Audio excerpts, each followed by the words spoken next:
gentlemen, I'd like to invite on stage a very special person, but she's always been a very big supporter of our conferences. And I'm talking about Michelle Allen, who's the head of travel at Google and finance as well, is it now, Michelle? And finance as well, which is travel finance. You need sort of money to travel and everything. I'd like to welcome on stage for our keynote presentation for Maximum Occupancy 2023, Michelle Allen from Google, to talk about beyond pricing. Please welcome, big warm welcome to Michelle. Thank you. Thank you so much, Adrian. I love coming to this conference. I think this is my time number 3 or 4, so thank you for having me. And today I'm super excited because I have some research that we have done specifically for travel that we have never spoken about externally. So it's super new research. I'll take you through some of the stats. But first of all, I'd like a hands up. Who has, in the accommodation space, had a good 12 months versus the previous 12 months? Okay, I thought I would see more hands. I kind of saw like 40% there. I thought I'd see more. I've worked in the travel industry for pretty much 20 years, and the last 4 years have been super rough, well, 3.5 in Australia. And I feel like we're on a cusp of a super exciting era. So what I'm going to show you is a selection of Google data, what we see on our search platforms, or all of our platforms actually, not just search. And we know that that's a good proxy for consumer demand because generally around 92% of consumers come to Google at some point in their travel planning process. I also just had a quick chat to Adrian just before, and I did really contemplate whether or not to talk to you about AI and generative AI, because I know that that is like the biggest topic right now, not just at Google, but like in every industry. I will touch on that at the end. I'm not going to talk about it now, and I'll explain why. So we've been through a rough 3.5 years, and as I said, I feel like now we're on an exciting cusp of the future, and like we're at a new normal, and what does that normal look like? What we're looking at here is search volumes for accommodation for everybody globally looking at accommodation in Australia, and it's indexed. So what we can get here, this is like a volume number, but what we can see here is like whether or not we have growth. And we can see that globally, we're kind of getting to a new normal where the blue line is 2023, the red line is 2022, and we can see that the growth numbers, or the volume numbers, we're kind of hitting the same amount as last year. So I feel like we are at our new normal. Now, when we break this down, first I'm going to look at domestic, and then I will show you international. So from a domestic perspective, you can see that we are slightly down from a volume perspective, ever so slightly, from 2022. But that's not surprising because everybody in Australia could travel, at least cross geos in Australia, from about Q1, Q2 last year. And that's where we really started to see it pick up. What's interesting is when we look at that from an international perspective, the red line here is people from outside Australia searching for accommodation in Australia. The blue, and that was last year. The blue line is this year, and you can see that the growth for international travel coming into Australia for people who are looking for accommodation, that growth is really coming from this year, and that is not surprising because Australia was quite late in opening up. In addition, like some of the APAC markets were even slower to open up from Australia. By the way, all of this data is externally available. So if you were here last year, I shared these tools and very similar data. If you want to have a look at it yourself and have a play around with the tool, it's called Google Travel Trends.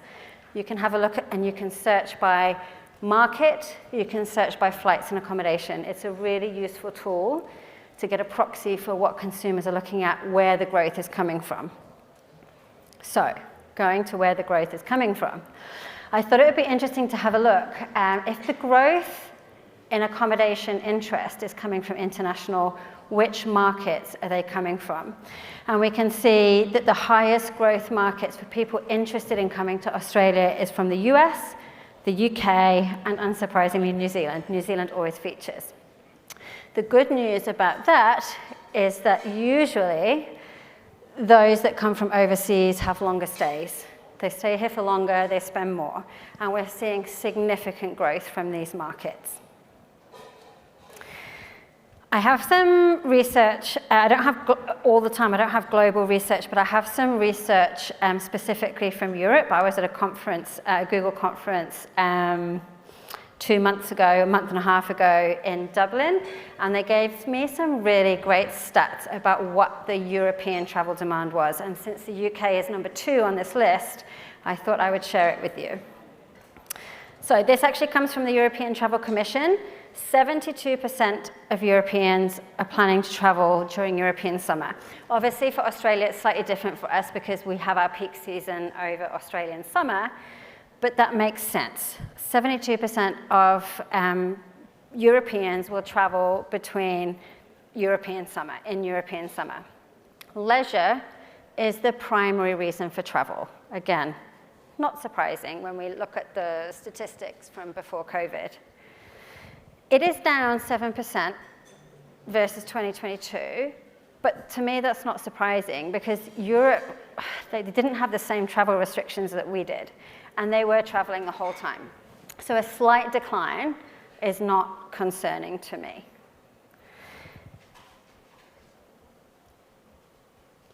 Cost, that's like a massive conversation in the industry right now, and I'm going to show you some more statistics in a second. But cost is something that's on consumers' mind. Reality is the price of travel has increased.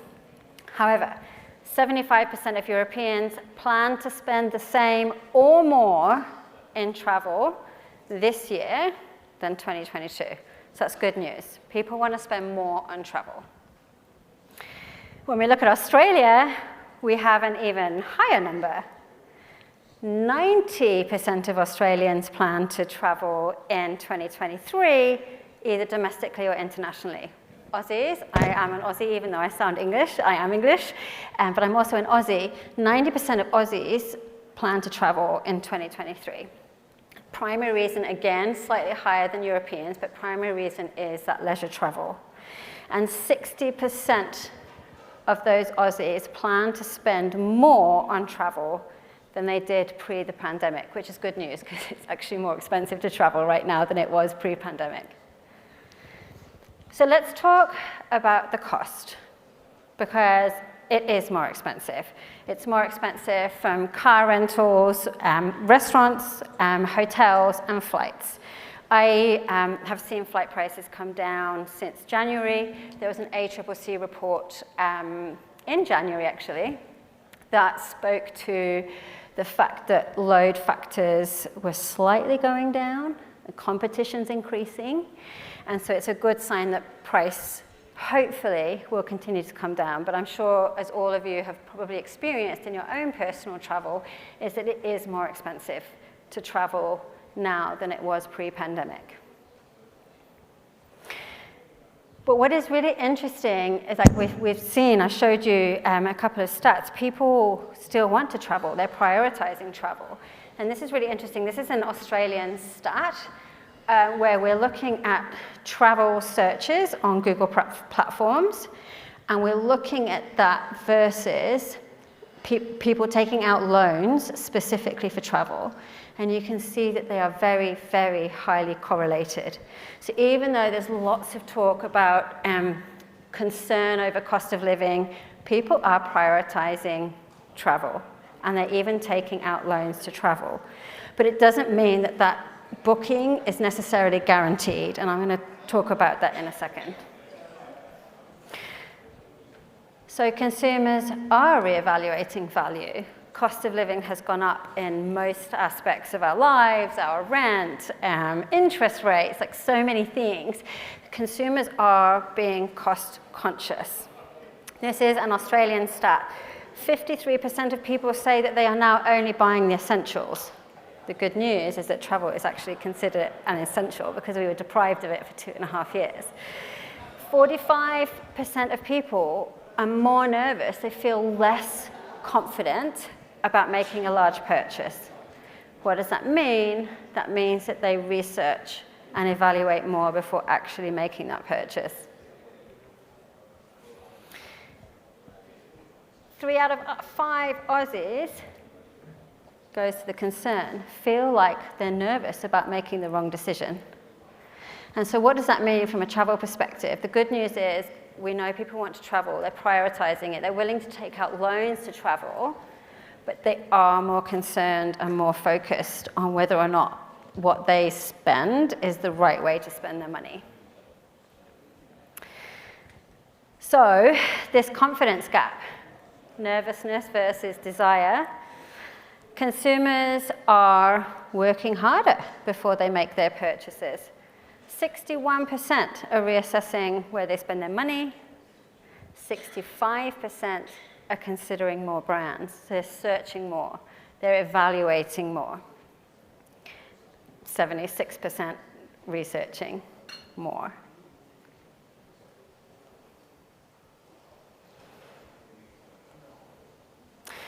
So for me, like, where do I feel like I spoke about this last year, actually. I think I even said this phrase, cautious optimism. Like, I'm super optimistic about the travel industry. It is my passion. I've worked in it for 20 years.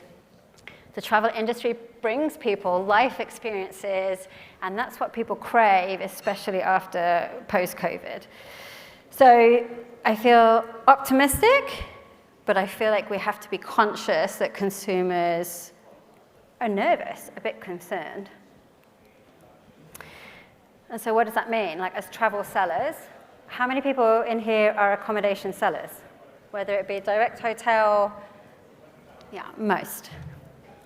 So what does this mean from a consumer journey perspective? Because, you know, consumers really are researching more. And I spoke about this last year, and I spoke about this concept called the messy middle. Historically, let's go back 10 years, in the travel industry, and in actually most industries, we would talk about quite a linear process from research to booking. That linear process no longer exists. And at Google, we're really obsessed with trying to understand what is it that makes a consumer go from that expansive mindset to actually a decision of what is going to make them buy. And like, historically, if anyone did a business or a marketing degree, you probably learned about these 3 levers that you could pull. You can change your service, you can change your price, or you can do special promotions. Service is like the longest, hardest one to change, like to change the whole culture, the way that you operate. That's hard to do, and it takes time. Travel industry loves to pull the levers on price and promotion. Like, there's always like so many sales, special offers. And I would say to you, like, that's great. They're very valuable levers. But in an industry where margins are so small, especially if you're using aggregators to sell, even if you're going direct, like, our margins are small in the travel industry.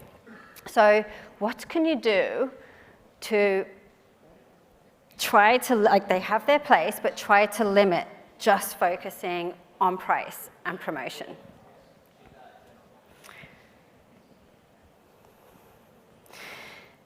So this is the we call it messy middle research. And we've been doing this research for the last 3 years. Our first release of this research was in 2020.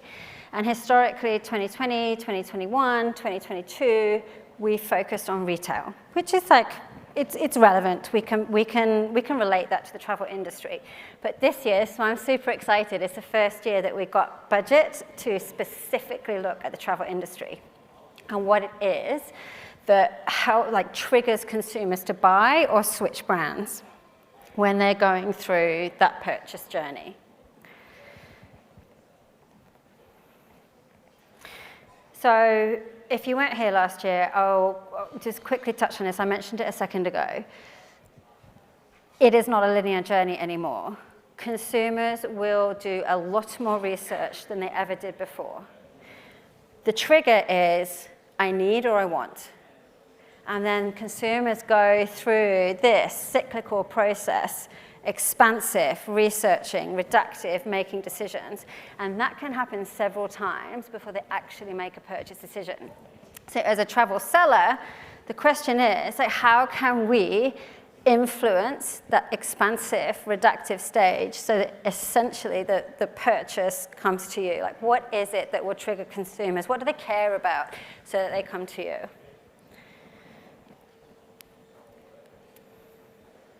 This is it. Like, this is the first time we've ever shared any of this data. We still have a lot of data to go through. We did this study in May, so just like a month ago. So we're still going through all the data, but this is just like a little snippet of some of the findings that we've seen so far. To explain how we did the study, it was 1,000 Australians. This is specifically about airlines, and we asked them about their first preference when it comes to booking with an airline, and their second preference when it comes to booking with an airline, their first preference when it comes to booking with an OTA, and their second preference when it comes to booking with an OTA. I will just caveat, we did not analyze whether or not people would switch between airlines or OTAs, so you need to think about those as mutually exclusive.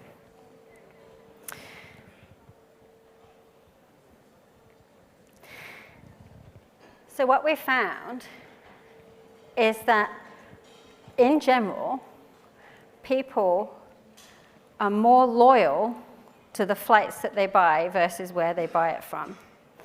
What we saw is that 50% of people, and I'll explain why in a second, so 1 in 2 people would switch OTAs, online travel agents, when it comes to booking a flight, based on behavioural science principles. What we found was that only 1 in 3 people would switch airlines. So if we relate this to the accommodation industry, like I spoke about this last year, like a question that was on my mind was, what does loyalty mean in travel? Because historically, the travel industry has been a very loyal industry, especially when it comes to flights. I still have this question. Like, I still don't know what loyalty means to today's consumer, but we definitely see from a retail perspective, we're starting to see it from a travel industry perspective. Loyalty is up for grabs. It's not a granted as it used to be. But 1 in 3 people would switch an airline. So in order to conduct this study, we worked with a company called the Behavioural Architects. They're a behavioural science company. And what they specialize in is understanding really what are the influences that can make consumers change their decision based on behavioural science. So what we analyzed is 5 behavioural principles. Actually, it's 6. The number 1 is like just being present, just being there and showing your brand when a consumer is in that expansive and reductive phase. Next one is social proof, and that is how consumers have rated you, how they've rated your property, how they've rated your service. Super important. Next one, authority bias, and this means if you have any type of accreditation from an established certified body, consumers feel more comfortable if they feel like you're credible. Category heuristics, that is a rule of thumb. It's about very simply explaining your product and what they're getting. They just want to know like snippets of information about what they're getting with the product that they're buying. The power of free, okay, that kind of goes to price, but people still do like value. We mentioned value before, value is being evaluated. People do feel like they want to be getting a good deal.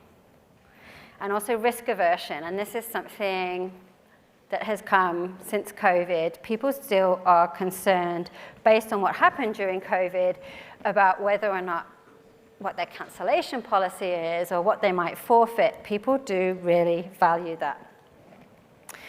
So, what did we find from this study? The first thing is, Let me explain this to you. The first thing is, this is flights. So remember, airlines and OTAs are mutually exclusive. So we're not looking at the people that switch between an airline and an OTA. On the left, we have an airline, online travel agent. So just by being present, 57% of the time, a consumer will choose an OTA versus their preferred brand for a domestic flight. For me, that goes to show like people are not being that loyal if more than 50% are going to change their choice.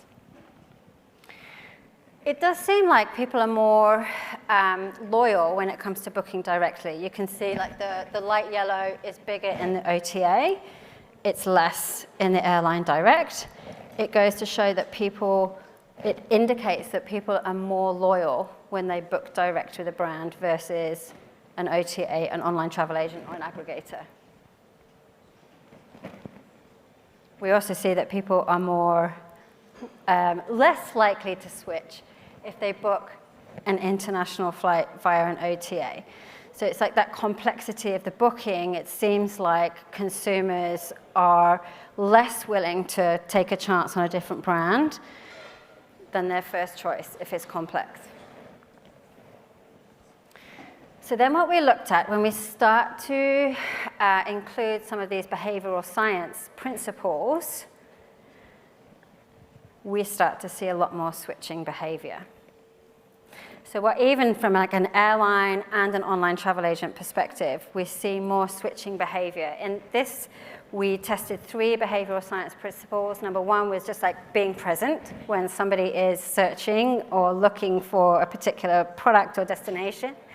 Number 2 is the social proof. So that's how you have been rated and how your service is rated by your consumers. And number 3 was that risk aversion, which was whether or not, like, what are your cancellation policies or your refund policies? What we see here, like, it's very, very interesting.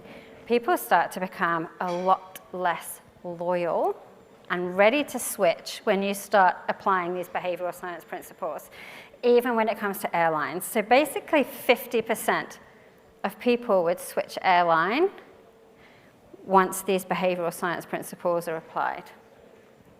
When we look at online travel agents or aggregators, people are even less loyal. We basically have, across domestic and international, between like 60 and 80% of people who are willing to switch if they're receiving the messages that they receive around social proof, around just being present, and also feeling confident about what the cancellation policies are. Has anyone ever worked with any of these brands? I'm really glad I didn't see any hands put up, because what we did as part of this study was we created fictional brands, because we wanted to understand. Yeah, very, very glad nobody put their hand up. So what we wanted to understand was, is it like, do people have a preconceived notion of what a particular brand was?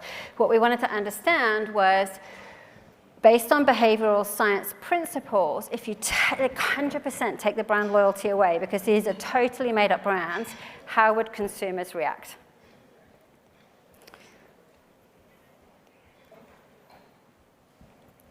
Number 1, people are still willing to change brands even if they have never heard of the brand, just because the brand is there. This one really surprised me, because if I was going to book a flight with an airline I had never heard of before, I probably just wouldn't do it. But in this case, 16% of people in Australia, from the study we conducted, would choose a totally fictional airline for domestic travel, and 20% for international travel. And we also see that increase if people are booking through an online travel agent. So it goes to show, yes, brand is important, but it goes to show that consumers are looking for more than just your brand. So it's like, how do you show up? What information are you giving them? We then applied all 6 behavioral science principles, social proof, power of free, all of them, and look at how many people would switch to their second brand It is basic, I mean, it's pretty big across the board. From an airline perspective, it's between 40 and 35%. From an online travel agent perspective, it was kind of like 70, 80%. People would be willing to switch if you're using behavioral science principles. And that basically means giving consumers the information that they want and that makes them feel reassured and makes them feel like they're getting value. So yes, the purchase journey is super complicated. And I might just take a second here to talk about generative AI.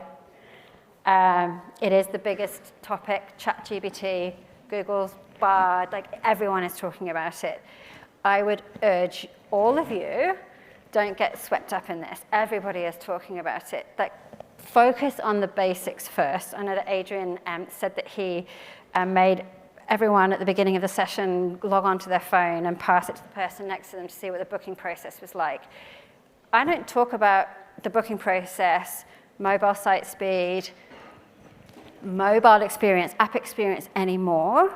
And I was talking about that 10 years ago. The reason is that consumers expect that as a given. Like, that is a non-negotiable. That is a baseline. If you don't feel like you have that down pat, that is what I recommend you focus on. AI, in addition, like for many companies, like Microsoft, like Google, it has been a massive part of our products for more than 10 years. I think that Google announced, it was probably like six or 7 years ago, we are an AI-powered company. Pretty much all of our products are driven by AI and have been for about 7 years. It's just that it's just become the topic of conversation right now. I would highly recommend focus on the basics before you start thinking about generative AI. But it's such a new space. It is really to be seen where this goes, and it's extremely experimental.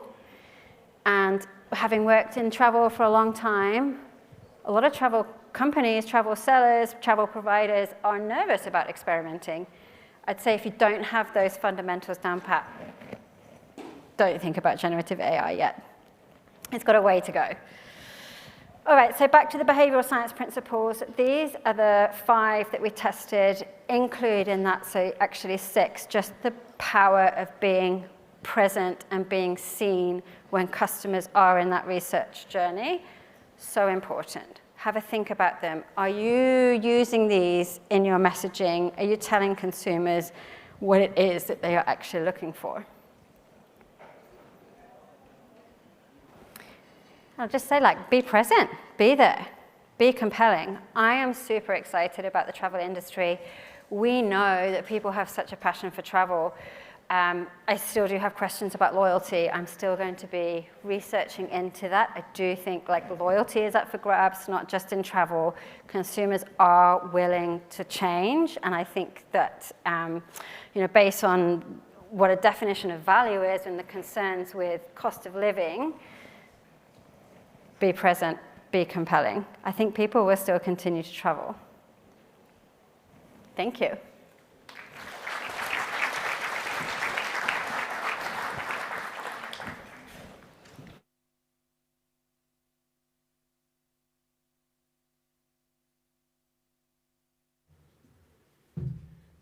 Michelle, thank you. I just keep learning from you. It's just amazing. Fantastic. Thank you very much. Who found that helpful? Please put your hands together again for Michelle. Big support of the conferences. Thanks, Michelle. Thank you.